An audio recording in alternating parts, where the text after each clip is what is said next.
V3 news లక్ష్యం సమాజహితం. నేను సరిత. బులెటిన్లో ముందుగా హెడ్లైన్స్. పార్టీ బలోపేతానికి కృషి చేస్తామని నిర్ణయాలు. పలు అంశాలను చర్చించిన వైఎస్ఆర్టీపీ నేతలు.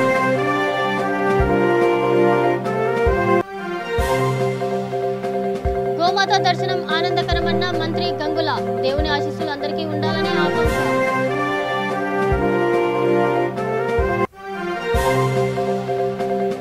రోజుకు చేరిన మహాపాదయాత్ర. ప్రత్యేక కార్యక్రమాలు చేపట్టిన రైతులు.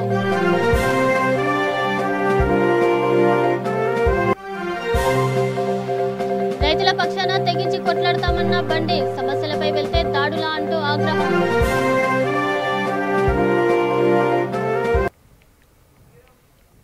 ఇక డీటెయిల్స్ లోకి వెళ్తే రంగారెడ్డి జిల్లా మొయినాబాద్ మండలం వైఎస్ఆర్ తెలంగాణ పార్టీ బలోపేతం కోసం నియోజకవర్గ నాయకులు కృషి చేస్తున్నారు. ఈ కార్యక్రమంలో వైఎస్ఆర్టీపీ నియోజకవర్గ నాయకులు మొయినాబాద్ మండల్ అందాపూర్ గ్రామంలో పర్యటించారు.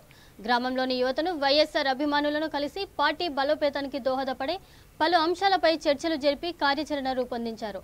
ఈ కార్యక్రమంలో చేవెళ్ల వైఎస్ఆర్ తెలంగాణ పార్టీ నియోజకవర్గం ఇన్ఛార్జ్ దయానంద్, పార్టీ నాయకులు గోపాల్చారి, మొయినాబాద్ మండల కన్వీనర్లు యాదయ్య, పంబల రాజు పాల్గొన్నారు. కొందరికి ఇప్పటి వరకు కూడా పెన్షన్ ఇచ్చిన పాపన పోలే ఈ యొక్క ప్రభుత్వము ప్రజాప్రభుత్వం కాదు, ప్రజల గురించి ఉండే ప్రభుత్వాలు ఉండాలి. ప్రజలకు ఏదైనా అయితే ఇమీడియట్ చర్య తీసుకునే విధంగా ఉండాలి. ఆ రోజు రాజశేఖర రెడ్డి గారు ఎవరైతే అనారోగ్యంగా ఉంటారో, ఎవరికైనా ఏదైనా ఇబ్బంది అయిందంటే ఆరోగ్యశ్రీ కార్డు ఉండేది. ఈరోజు చూస్తూ ఉన్నాం ఆరోగ్యశ్రీ కార్డు ఏ విధంగా బస్టు పట్టి పోయిందో. ఆ రోజు రాజశేఖర రెడ్డి గారు ఉంటే కార్పొరేట్ హాస్పిటల్లో ఎవరికి ఏమైనా మీరు కార్పొరేట్ హాస్పిటల్ చూసుకోవచ్చు అని చెప్పేసి మరి ఆ రోజు రాజశేఖర రెడ్డి అన్నగారు ఆరోగ్యశ్రీ కార్డు పెట్టడం జరిగింది. ఈరోజు చూస్తూ ఉన్నాం విద్యార్థులు చదువుకొని MBA కంప్లీట్ అయిన వాళ్ళు సర్టిఫికెట్లు కూడా తెచ్చుకోలేని పరిస్థితులు ఉన్నాయి. కాలేజీలలో వాళ్ళ సర్టిఫికెట్లు ఉన్నాయి. ఫీజు ఇప్పటిదాకా కూడా మరి ముఖ్యమంత్రి గారు ఆ ఫీజు చెల్లింపు అనేది చేయకుంటే మరి వాళ్ళకి సర్టిఫికెట్లు ఇవ్వడం లేదు. ఎందుకంటే వాళ్ళు బయట ఏదైనా ఉద్యోగం చేసుకోవాలన్నా అనేకమైన సమస్యలు ఈ ప్రభుత్వం చేస్తూ ఉంది. మాట అంటే మాట ఇవ్వడమే తప్ప ఇంకా ఏం చేయడం కాదు. శుభోదయం అని చెప్పేసి మరి ఈయన ఎమ్మెల్యే గారు తిరుగుతూ ఉన్నారు. శుభోదయం మరి ఆయన వాకింగ్ చేసి వెళ్ళిపోతూ ఉన్నాడేమో అని అందరూ ప్రజలు కూడా అంటూ ఉన్నారు. ఎందుకంటే నిజంగా కూడా ప్రజల గురించి పట్టించుకోవాలి. ప్రజల గురించి ఏదైతే మాట ఇస్తామో ఆ మాట నిలబెట్టుకునే విధంగా ఎమ్మెల్యే గారు ఉండాలి తప్ప ఏ మాత్రం కూడా ఇప్పటి వరకు కూడా ఏ గ్రామాల్లో చూసినా ఎక్కడ వేసినా గొంగళ అక్కడనే ఉంది, కానీ ఎక్కడ కూడా అభివృద్ధి అనేది ఎక్కడ కూడా కనిపించడం లేదు. రోడ్లు చూసినాం, మన వర్షాలు పడి ఎక్కడైతే రోడ్లు అన్నీ కూడా మరి అన్ని రోడ్లు కూడా పాడైపోయి ఉన్నాయి. సివరేజ్లు అయితే ఎక్కడ పడితే అక్కడ సివరేజ్లు పొంగిపోతున్నాయి. కాబట్టి ఇవన్నీ కూడా కావాలనుకున్నప్పుడు, ఇవన్నీ కూడా చేయాలనుకున్నప్పుడు గ్రామ సర్పంచులకు కూడా నిధులు కూడా ఏమాత్రం ఈ ప్రభుత్వం ఇవ్వడం లేదు. మరి గతంలో చూసినాం గ్రామ సర్పంచులకే అధికారం. మీ గ్రామాన్ని మంచిగా చేయకపోతే మరి సర్పంచులు అప్పులు పప్పులు చేసేసి ఆ గ్రామాన్ని కొన్ని డెవలప్మెంట్ చేసినా వాళ్ళకి ఇప్పటి వరకు కూడా బిల్లు వచ్చిన పాపానా లేదు. ఇప్పటి వరకు కూడా వాళ్ళకి బిల్లులు రాకుండా వాళ్ళు సర్పంచులు బాధపడుతూ ఉన్నారు. ఎక్కడ చూసినా సర్పంచులకు ఏమాత్రం కూడా డబ్బులు వచ్చే ప్రభుత్వం డబ్బులు ఇచ్చే డెవలప్మెంట్కి ఏమాత్రం కూడా ఫండ్స్ శాంక్షనింగ్ లేవు. కాబట్టి తప్పకుండా ఈ ప్రభుత్వానికి బుద్ధి చెప్పే రోజులు వస్తున్నాయి. అతి తొందరలోనే మరి ఈరోజు చూసినాం రైతుల గురించి ధాన్యాన్ని కొనుగోలు చేయాలని చెప్పేసి మరి రైతులంతా బాధపడుతూ ఉన్నారు. ఈ ప్రభుత్వం ఏమాత్రం కూడా నిమ్మకు నీరెక్కినట్టు ఈ ప్రభుత్వాలు ఉన్నాయి. రెండే ఉన్నాయి. బీజేపీ ప్రభుత్వం నువ్వు కొట్టినట్టు చెయ్యి, నేను ఏడ్చినట్టు చేస్తాను. 2 ప్రభుత్వాలు ఉన్నాయి. తప్పకుండా ఈ యొక్క దిశ మారాలంటే రాజశేఖర రెడ్డి రాజన్న రాజ్యం రావాలి. షర్మిలక్క ముఖ్యమంత్రి అయినప్పుడే మనము ఆ గతంలో రాజశేఖర రెడ్డి అన్న పాలన చూసినాం. మళ్ళీ షర్మిలక్కనే ఆ రాజన్న పాలన వస్తుందని. కార్తీక మాసంలో గోమాతను దర్శించుకోవడం ఆనందంగా ఉందని మంత్రి గంగుల కమలాకర్ అన్నారు. ముఖ్యమంత్రి కేసీఆర్పై రాష్ట్రంలోని ప్రజలందరిపై ఆ దేవదేవుని ఆశీస్సులు ఉండాలని కోరుకున్నామని గంగుల అన్నారు. ఈ కార్యక్రమంలో కరీంనగర్ మార్కెట్ కమిటీ చైర్మన్ ఎలుక అనిత, వైస్ ఎంపీపీ వీరారెడ్డి, కేతిరెడ్డి, దేవేందర్ రెడ్డి పాల్గొన్నారు.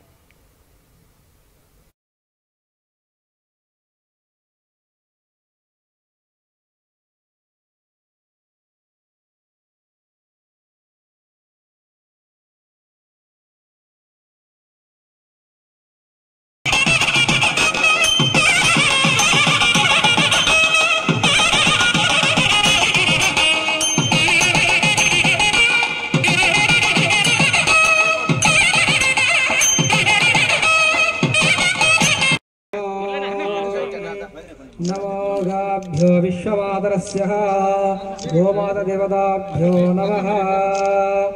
सर्वमङ्गलमाङ्गल्ये शिवे सर्वार्थसाधिके शरण्ये त्र्यम्बके गौरी नारायणे नमोस्तुते।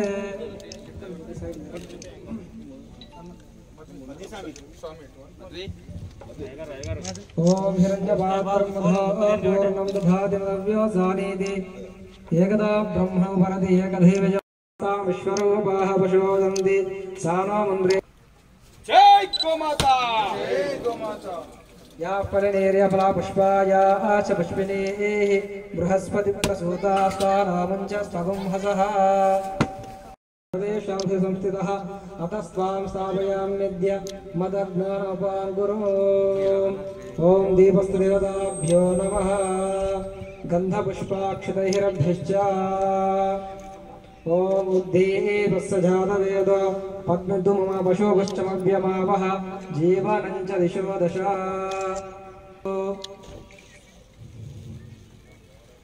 एतत् मुहूर्तकाले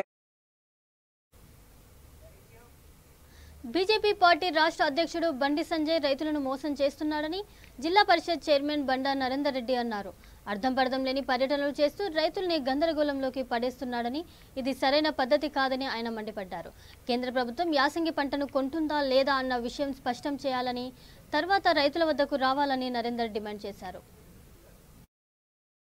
ఇప్పుడు పత్తి ఒకటి వరి ఒకటి ఏదో విధంగా గవర్నమెంట్ ఉంటున్నది, ఇప్పుడు ఒక రేటుకు ఉంటున్నది కాబట్టి ఈ రెండు పంటలు వేస్తున్నారు. మిగతాయి కూడా ఈ ఫలానా పంట ఈ రేటుకు కొంటాం ఈ రేటుకు కొంటాం అని కనుక కేంద్ర ప్రభుత్వం చెప్తే బరాబర్ అన్ని పంటలు వేస్తారు. ఎందుకే మొత్తానికి రైతులను కేంద్రంలో నువ్వు ఉన్న కాబట్టి నీ మీద చేయకుండా మన మీద చేస్తారా? పోయి నువ్వే సాల్వ్ చేసుకోవచ్చు కదా, నువ్వే దందా చేస్తే వాళ్ళు చేస్తారు. ఇవ్వను లైసెన్సు బంగ్లాదేశ్ పంపుతందుకు, దక్షిణాఫ్రికా పంపుతందుకు, ఏ రాష్ట్రానికి ఆ రాష్ట్రం మీరు ఏంటని నమ్ముకోరి చెప్పమను. ఫుడ్ సెక్యూరిటీ అవసరం లేదు. మన గతంలో అంటే మనం చిన్నగా ఉన్నప్పుడు ఈ ఒడ్లు లేనప్పుడు హైబ్రిడ్ రకాలు రానప్పుడు ప్రతి మిల్లర్ దగ్గర నుంచి కేంద్ర ప్రభుత్వం నువ్వు చచ్చుకుంటా 30% ఇవ్వాల్సిందే. లెవీ బియ్యం అనేది లెవీ బియ్యం తీసుకునేది 30% లెవీ బియ్యం అనేది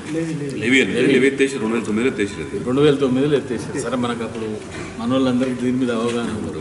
సేట్కు ఉండాలి, సేట్ కంపల్సరీ పెట్టాలి 30% లెవీ పెట్టాలి. అప్పుడు లెవీ ఎందుకు పెట్టేది అంటే ఇంత పంట లేదు. పంట లేనప్పుడు ఖచ్చితంగా మన దగ్గర ఉన్న పంటను 30% కేంద్ర ప్రభుత్వంకి ఇవ్వాల్సిందే. నేను బహిరంగ మార్కెట్లో అమ్ముకుంటా, నాకు 35 రూపాయలు వస్తుంది, మీకు 25 రూపాయలకి ఎందుకు ఇస్తా అంటే నడవదు. పర్మిట్ ఇస్తారు. లెవీ పెట్టేది. అప్పుడు లెవీ ఎందుకు పెట్టాం అంటే మా దగ్గర తీసుకునేది కదా. సరే మా దగ్గర అంటే రైతుల దగ్గర ఇవాళ ఎక్కువ వచ్చిందని చెప్పి వేసుకుందామంటే కూడా వీళ్ళు ఏం చెప్తున్నారు, మీరు ఒరే వేయండి ఎట్లా కొనారో చూస్తూ ఉంటారు. అంటే రేపు వీళ్ళు ఎప్పుడైనా ఎట్లుంటుంది అంటే రైతు పండించినాక ఇవ్వాలి కాబట్టి రేపు తీసుకుంటారు లేవా, తీసుకోకుంటే ఊపుకుంటారా గవర్నమెంట్, నష్టమో తీసుకుంటారని ఒక భావన ఉంటుంది వస్తుంది. అంటే వాళ్ళు అప్పుడు మనం కొనలేదనుకో అప్పుడు ఏమంటారు, టీఆర్ఎస్ ప్రభుత్వం రోడ్ల మీద పోయాలి, మాకు వ్యతిరేకంగా మాట్లాడాలి, రైతులు రోడ్ ఎక్కాలి, టీఆర్ఎస్ ప్రభుత్వానికి వ్యతిరేకంగా కావాలి. వాళ్ళ ఉద్దేశం అది. వాళ్ళు ఎన్నడన్నా మంచి చేసి ఇప్పుడు మనం వాళ్ళు వచ్చి 7 సంవత్సరాలు అవుతుంది, ఎక్కడైనా అభివృద్ధి కార్యక్రమాలు కానీ ఒక మంచి స్కీమ్ కానీ. రాజధాని కోసం అమరావతి రైతులు మహిళలు చేపట్టిన పాదయాత్ర 16వ రోజుకు చేరింది. ఈ సందర్భంగా కొన్ని ప్రత్యేక కార్యక్రమాలను చేపట్టారు. రైతులు సర్వమత ప్రార్థనలు చేశారు. అమరవీరులకు నివాళులర్పించారు.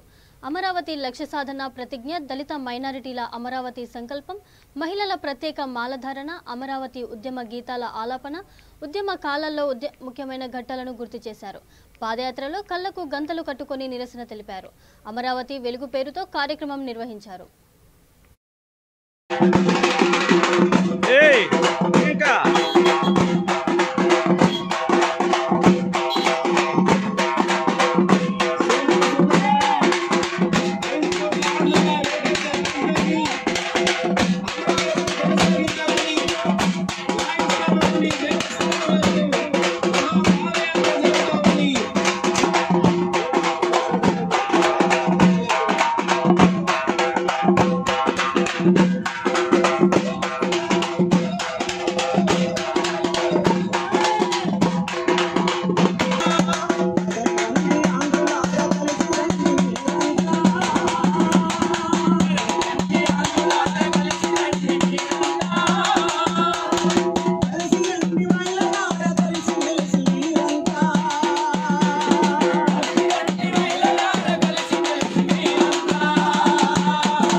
మన రేపటి కోసం మన పిల్లల కోసం మన రేపటి కోసం మన పిల్లల కోసం మన రేపటి కోసం మన పిల్లల కోసం రాజధానికై మన అమరావతికై రాజధానికై మన అమరావతికై కదలి రండి కలసి రండి మన రేపటి కోసం మన పిల్లల కోసం మన రేపటి కోసం మన పిల్లల కోసం రాజధానికై మన అమరావతికై రాజధానికై మన అమరావతికై అమరావతి రైతుల త్యాగాలను కీర్తిస్తూ అమరావతి రైతుల త్యాగాలను కీర్తిస్తూ అమరావతి మహిళల ఓర్పుకు ప్రణమిల్లుతూ అమరావతి మహిళల ఓర్పుకు ప్రణమిల్లుతూ చేయి చేయి కలిపి మనం సింహంలా గర్జిద్దాం చేయి చేయి కలిపి మనం సింహంలా గర్జిద్దాం అడుగు అడుగు కలిసి మనం ఉద్యమమై ఉరికొద్దాం అడుగు అడుగు కలిసి మనం ఉద్యమమై ఉరికొద్దాం కలిసి రండి ఆంధ్రులార కలిసి మెలిసి మీరంతా కలిసి రండి ఆంధ్రులార కలిసి మెలిసి మీరంతా మన రేపటి కోసం. నల్గొండలో తనపై జరిగిన దౌర్జన్యకాండను తీవ్రంగా ఖండిస్తున్నానని బీజేపీ అధ్యక్షుడు బండి సంజయ్ అన్నారు. రైతుల పక్షాన దేనికైనా తెగించి కొట్లాడతాం, దేన్నైనా సహిస్తామన్నారు. ఇది కేంద్ర రాష్ట్ర ప్రభుత్వాల మధ్య సమస్య కాదని, రైతుల సమస్య అని, ఈ సమస్యను అర్థం చేసుకోవాలని కోరారు. రైతుల సమస్యలను తెలుసుకోవడానికి వెళ్తే బెదిరింపులు, దాడులు ఏంటని ఆయన ప్రశ్నించారు. తనపై జరిగిన దాడులకు ప్రధాన సూత్రధారి కేసీఆర్ అని, ప్రజలే ఆయనకు తగిన బుద్ధి చెబుతారంటూ మండిపడ్డాడు. కన్ను మొత్తం లోపల 4 స్టిచెస్ పడ్డాయి. రాళ్ళు మార్చేస్తున్నాయా, కొడుగులు మార్చేస్తున్నాయా, కాళ్ళ ధ్వంసం మేం చేస్తామా, పోలీసులు మార్చేస్తున్నారా? చిన్న కదా, చిన్న కదా పెద్ద మీద చెప్తాం చేస్తాం. ఫస్ట్ ఈ విషయం మాట్లాడతాం. కాండ చూస్తారు, వాళ్ళు అడ్డుకుంటారు, ప్రశ్నిస్తారు. కాబట్టి లేట్ చేయాలి, వాళ్ళు ఇబ్బంది పెట్టాలని సదాయించాలి. సదాయించి రైతులు పోయిసారిగా విసిగట్టిపోయి ఎంతగా తీసుకుంటారు అని చేసుకోవాలి. పోయిసారి ఏమైంది, రైతుల అకౌంట్లో డబ్బులు పడేవారు కూడా అసలు ఎంత కొంత విధిస్తుందో, రైతుల అకౌంట్ డబ్బులు పడేవారు కూడా ఎంత కొంత విధిస్తుంది. ఈ ప్రజాస్వామ్య దేశం అనేది ఏ పార్టీకైనా, ఇవాళ భారతీయ జనతా పార్టీ కనుక ప్రశ్నించకుంటే, వానాకాలం పంట గురించి భారతీయ జనతా పార్టీ కనుక ప్రశ్నించకుంటే ఇప్పటికీ ఇంకా కూడా కొనుగోలు ఈ శాతం కూడా స్టార్ట్ అయ్యి కావు, ఇప్పుడు కూడా స్టార్ట్ అయ్యి కావు.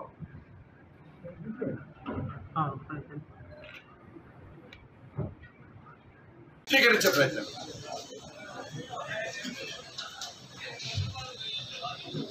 సాక్షాత్ రాష్ట్ర ముఖ్యమంత్రి వారికి ఇచ్చినటువంటి యథారాజా తదా ప్రజా. ఒక ముఖ్యమంత్రి ఇలా శాంతి భద్రత సమస్య సృష్టిస్తే తెలంగాణ రాష్ట్రంలో శాంతి భద్రత ఎట్లుంటాయి కదా? మేమైతే భయపడే ప్రసక్తి లేదు. 80% రైతుల కోసం వానాకాలం పంట కొనే వరకు కూడా నిన్ను వదిలిపెట్టే ప్రసక్తే లేదు. రాష్ట్ర ముఖ్యమంత్రి గుర్తుంచుకో. నువ్వేదో దృష్టి మళ్లించి, దారి మళ్లించి లేని సమస్య సృష్టించే ప్రయత్నం చేస్తే పక్కా రైతులు గుణపాఠం చెప్తున్న విషయాన్ని గుర్తుంచుకో. మన వానాకాలం పంట 40 లక్షల మెట్రిక్ టన్నులు కొంటాము అని చెప్పి అగ్రిమెంట్ జరిగింది. బియ్యం 40 లక్షల మెట్రిక్ టన్నుల బియ్యం కొంటామని చెప్పి అగ్రిమెంట్ జరిగిందా లేదా? ఎప్పుడు డేటు 31/8/2021. వానాకాలం పంట 40 లక్షల మెట్రిక్ టన్నులు బియ్యం కొంటామని చెప్పి అగ్రిమెంట్ జరిగింది. నీకును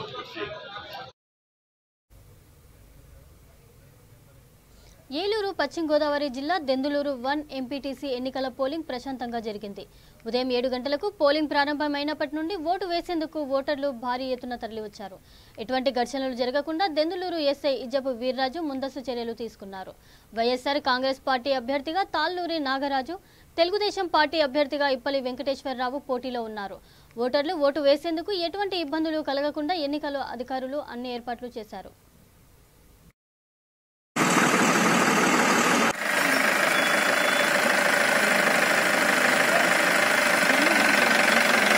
అట్టే అటు వెళ్ళిపోండి అది 27 అయితే అక్కడమ్మా 28 ఇక్కడ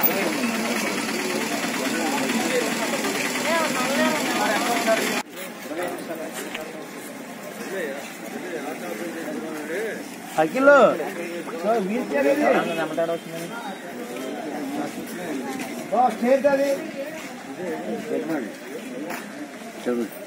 ఒకటి అది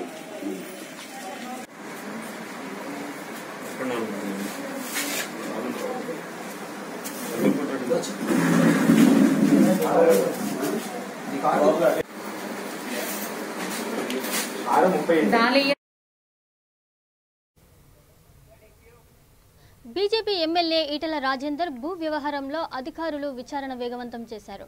వెల్దుర్తి మండలం అచ్చంపేట గ్రామ పరిధిలోని 130 సర్వే నెంబర్లోని భూమిరి తుప్రాన్ ఆర్డీఓ శ్యాంప్రకాష్, ముసాయిపేట తహసీల్దార్ మాలతి, డిప్యూటీ సర్వేయర్ సుజాత ఇతర అధికారులు సర్వేలో పాల్గొన్నారు. 130 సర్వే నెంబర్లోని 100 మంది రైతులకు ఇప్పటికే అధికారులు నోటీసులు జారీ చేశారు. 3 రోజుల పాటు సర్వే నిర్వహిస్తామని అధికారులు చెబుతున్నారు. దగ్గర 20 సంవత్సరాలు అప్పటి సర్టిఫికెట్లు వచ్చినప్పటి నుంచి మేము కబ్జానే ఉన్నాం. మమ్మల్ని లోపలికి రానియలేదు. ఇప్పుడు ఈ ఈటల రాజేందర్ వచ్చి నుంచి మేము దాని లోపలికి వెళ్ళలేదు. వాళ్ళు మమ్మల్ని రానియలేరు కూడా, లోపలికి రానియలేరు, దేం చేయనియలేదు. అంతకుముందు ఇంత పక్కదొన్న అది చేస్తున్నాం కానీ ఇప్పటికైతే వాళ్ళకి రానిస్తలేడు, ఇది చేస్తుంది. ఇప్పుడు ఏమంటారు వాళ్ళు? మా భూమి మాకు కావాలి, ఇక ఏమొద్దు మాకు పైసలు వద్దు, ఏదొద్దు, భూమే కావాలి మాకు. మేము ఇంతకు మొదలు కలెక్టర్ కూడా ఇచ్చేసినాము. తర్వాత మాకు ఎమ్మెల్యే సాబ్ పట్టించుకోవట్లేడు, కలెక్టర్ పట్టించుకోవట్లేడు, ఎంఆర్ఓలు పట్టించుకోవట్లేదు, పై ఆఫీసర్లు ఎవరు కూడా పట్టించుకోవట్లేదు. మీరు ఏం కోరుతారు ఇప్పుడు? మాకు మా భూమే కావాలని కోరుతున్నాం సార్. మాకు వేరే ఏం అవసరం లేదు, మాకు మా భూమే కావాలి. ఏం పేరు నీ పేరు? నా పేరు రామచంద్ర, మా నాయన అంజయ్య. నా పేరు అచ్చంపేట, అక్కింపేట గ్రామాలలో గతంలో సర్వే చేయడం జరిగింది. దానికి సరైన టైం ఇవ్వలేదని చెప్పేసి హెచ్చరిస్ వాళ్ళు కోర్టుకు వెళ్ళారు. కాబట్టి టైం ఇచ్చి చేయమని చెప్పేసి గౌరవ హైకోర్టు ఆదేశించారు. దాని ప్రకారం 3 days అంటే ఈరోజు, రేపు, 16, 17, 18 3 రోజులలో సర్వే రిపోర్ట్ తయారు చేసి పై అధికారులకు విచారణాధికారి. ఏపీ ముఖ్యమంత్రి వైఎస్ జగన్మోహన్ రెడ్డి రైతు పక్షపాతి అని మంత్రి చెల్లుబోయిన శ్రీనివాస వేణుగోపాలకృష్ణ అన్నారు. టీడీపీ నాటకాలు రామచంద్రాపురం నియోజకవర్గంలో చెల్లుబాటు కావన్నారు. టీడీపీ నాయకులు వచ్చి కపట నాటకాలతో రైతులను మభ్యపెట్టాలని చూస్తే నమ్మేవారు ఎవరూ లేరని అన్నారు. నియోజకవర్గ ప్రజాప్రతినిధిగా, రాష్ట్ర మంత్రిగా 2 వారాల నుండి వర్షాలపై రైతులను అలర్ట్ చేస్తున్నామని, అధికారులతో సమన్వయం చేస్తూ ముందుకు సాగిపోతున్నామన్నారు. వాళ్ళు రాలేదని భద్రం చేస్తారని నేను అనుకున్నాను. చాలా దిగులు కాలేదండి.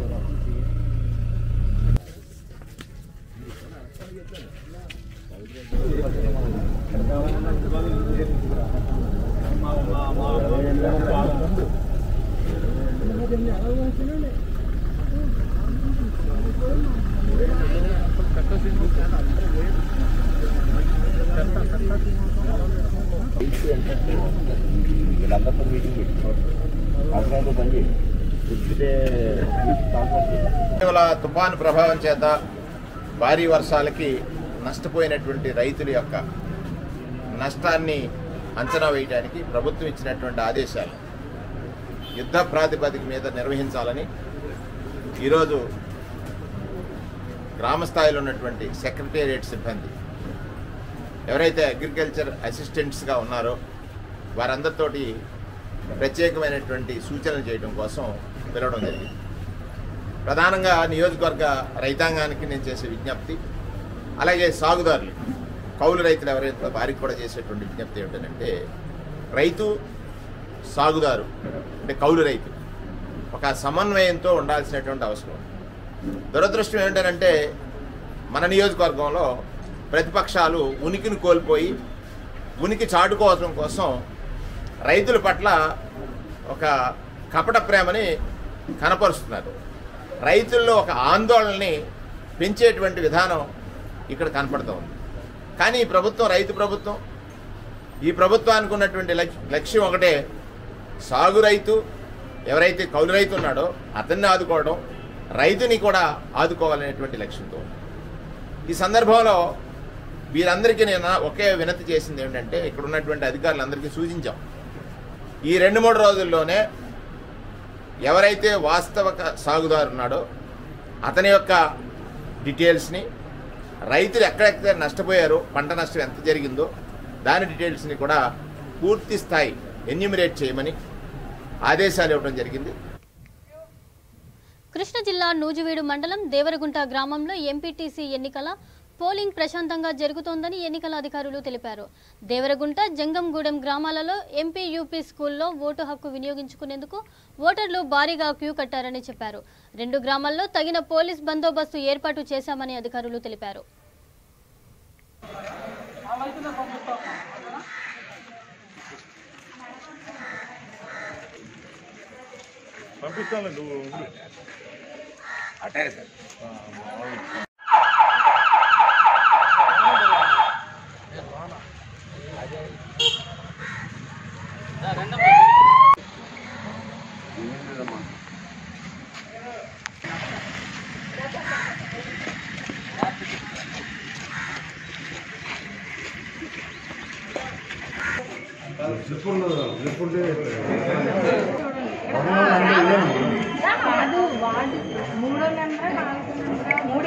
మూడైతే అది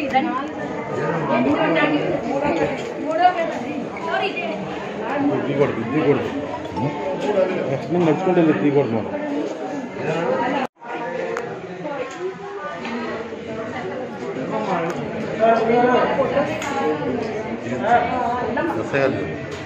సార్ ఎందుకు తీసుకున్నారు?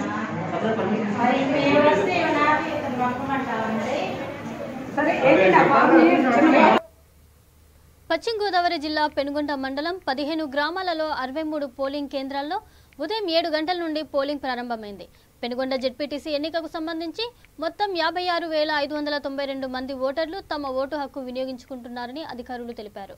వృద్ధులు, వికలాంగులు ఓటు హక్కు వినియోగించుకునేందుకు ఇబ్బంది లేకుండా పోలింగ్ కేంద్రాల వద్ద వీల్ చైర్లను ఏర్పాటు చేశామని అధికారులు చెప్పారు. ఎటువంటి అవాంఛనీయ సంఘటనలు జరగకుండా పోలీస్ బందోబస్తు ఏర్పాటు చేశామని తెలిపారు.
వేసుకెళ్ళిపో, మా చెప్పులు వేసుకెళ్ళిపో, మళ్ళీ అనుకోతా ఏంటి వేసుకెళ్ళిపోయాము.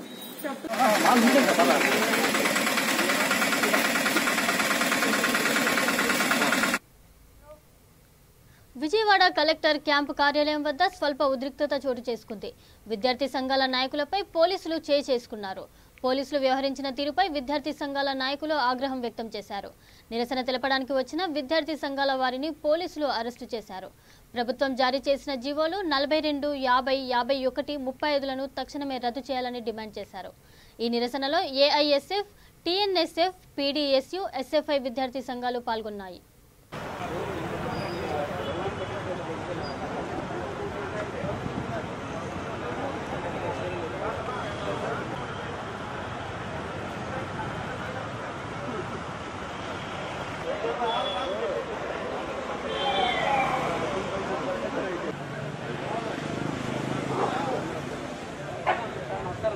కొనసాగించాలి 7 విద్యా సంవత్సరం యథావిధిగా కొనసాగించాలి 7 విద్యా సంవత్సరం యథావిధిగా వెంటనే రద్దు చేయాలి జీవన నంబర్ 42 వెంటనే రద్దు చేయాలి జీవన నంబర్ 42 వెంటనే we want రద్దు చేయాలి జీవన నంబర్ 42 వెంటనే. ఈ రోజు రాష్ట్ర కమిటీ అన్ని విద్యార్థి సంఘాల పిలుపు మేరకు కలెక్టర్ ఆఫీస్కి రిప్రజెంటేషన్ ఇచ్చి 7 వ్యవస్థను 7 కొనసాగించాలని మేము శాంతియుతంగా ఆందోళన చేస్తుంటే పోలీసులు వివక్షగా జగన్మోహన్ రెడ్డి ప్రభుత్వం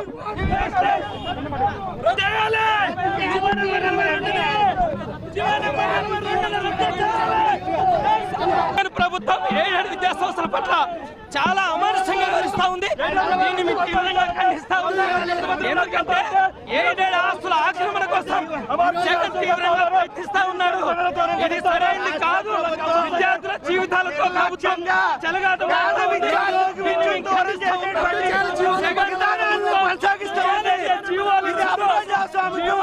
రద్దు చేయకుండా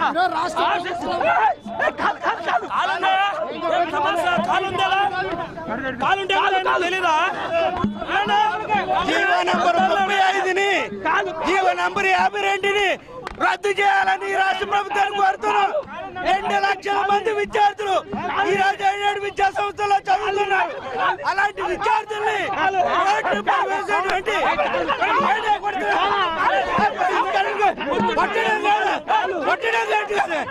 ఈ రోజు 2 లక్షల మంది విద్యార్థులు రోడ్డులు పడుతూ ఉన్నారు.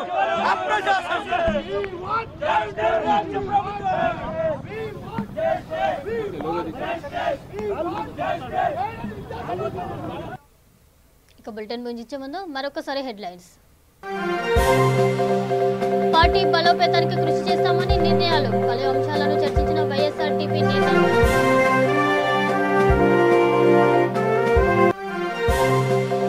గోమాత దర్శనం ఆనందకరమన్న మంత్రి గంగుల. దేవుని ఆశీస్సులు అందరికీ ఉండాలని ఆకాంక్ష.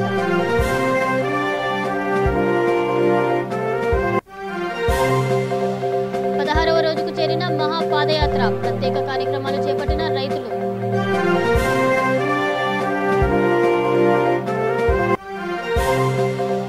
రైతుల పక్షాన తెగించి కొట్లాడతామన్న బండి. సమస్యలపై వెళ్తే దాడులా అంటూ ఆగ్రహం.